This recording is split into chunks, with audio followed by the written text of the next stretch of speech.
औज़ुबिल्लाहि मिनश्शैतानिर्रजीम बिस्मिल्लाहिर्रहमानिर्रहीम अस्सलाम वालेकुम वरहमतुल्लाहि वबरकातुहू।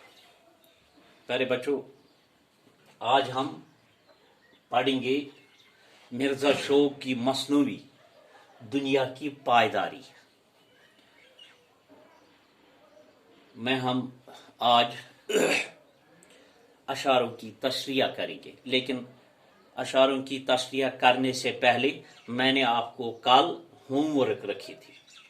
तो होमवर्क जो मैंने आपसे कहा है कि सराय फानी से क्या मुराद है। अशार नंबर 3 से हमें आज आगे पढ़ना है, लेकिन तशरीह करने से पहले, अशारों की तशरीह करने से पहले हम नजर डालेंगे जो मैंने कल आपको घरेलू काम रखा था, जिसमें मैंने आपसे कहा है कि सराय फानी से क्या मुराद है, ये कल घर से लिख कर लाना है। ठीक है, तो इसमें ये मुरक्कब है सराय फानी। ठीक है, सराय के माने अलग है, सराय के माने अलग है और फानी के माने अलग है। ठीक है, तो सराय से मुराद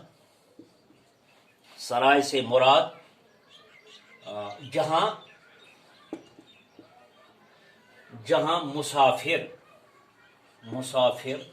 रात को रुकते हैं। ठीक है, और फानी से मुराद है खत्म होने वाली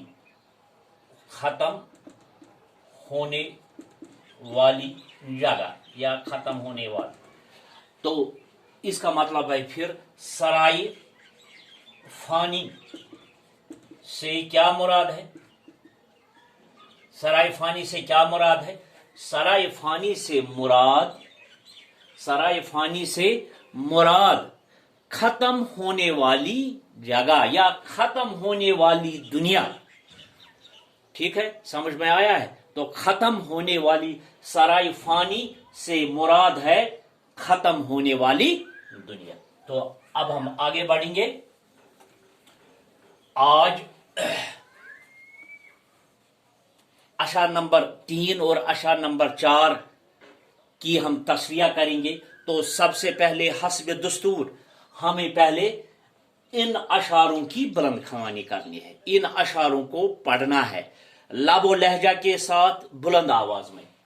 कल जहां पर शगुफा व गुल थे, आज देखा तो खार बिल्कुल थे। जिस चमन में था बुलबुलों का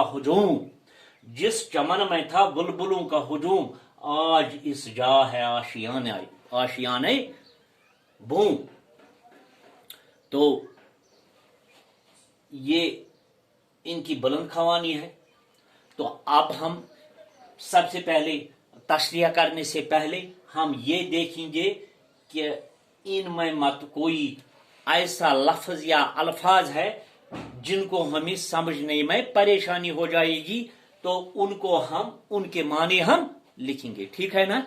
तो सबसे पहले हमें यहां है खार। खार के लफ्जी माने है कांटा। ठीक है, लिखा हमने। तो खार के लफ्जी माने क्या है? कांटा। ठीक है, और उसके बाद हमें यहां जिस चमन में था बुलबुलों का हुजूम लिखेंगे हम। हुजूम के लफ्जी माने है बीड। हुजूम के लफ्जी माने है बीड। और एक है आज इस जा है आशियाना। आशियाना के लफ्जी माने है घोंसला। ठीक है, उसके बाद और एक है बूम।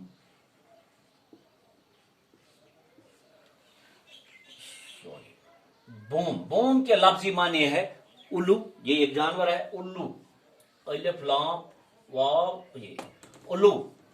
तो ये जो आशार है इनकी बुलंद खवानी भी होगी, और उसमें जो लफ्ज है उनकी भी जो नए अल्फाज हैं उनकी भी निशानदी हो गई, उनके भी माने मैंने लिखे हैं।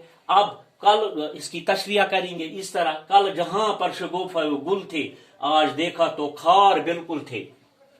مرزا شوق فرماتے ہیں، مرزا شوق فرماتے ہیں، کیا فرماتے ہیں؟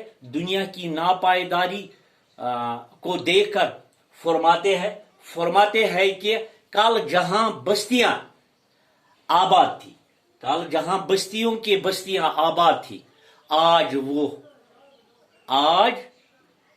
وہاں ویرانے ہیں۔ کل جہاں اچھے اچھے مکان تھے، کل جہاں بستیاں تھی، کل جہاں لوگ تھے، آج وہاں ویرانے ہیں۔ کل جہاں پھول کھلے تھے، کل جہاں سبزار تھی، چمن ہی چمن تھے، خوشبو ہی خوشبو تھی، آج وہاں کانٹے ہی کانٹے ہیں، آج وہاں ویرانے ہی ویرانے ہیں۔ بے ون بہ، جس چمن میں تھا بلبلوں کا ہجوم آج اس جا ہے آشیانہ وہاں۔ شوق فرماتے ہیں کل جن باغوں میں بلبلیں خوشی سے گاتی تھی، آج ان میں الو بول رہے ہیں، بوم، آج ان میں الو بول رہے ہیں۔ یعنی رات یس بڑ مزہ اوس تمن باغن مز، چہچہات اوس، سبزار اوس، ہوا اوس، دل اوس خوش گژھان، مگر آز چھ تتہ صرف الو مطلب الو چھ بے شگن یوان ماننہ، یہ چھُنہ اصل چیز کہین، دپان اگر اس وچھو تمہ سۭتۍ باسان وٲرٲنی، اللہ تعالیٰ بچائن وغیرہ چیز۔ تو یہ ان دو اشعاروں اور گھریلو کام کا جو میں نے یہاں میں نے آپ کو پڑھایا، انشاءاللہ الرحمن کل اور ایک ویڈیو لے کر آپ کے سامنے حاضر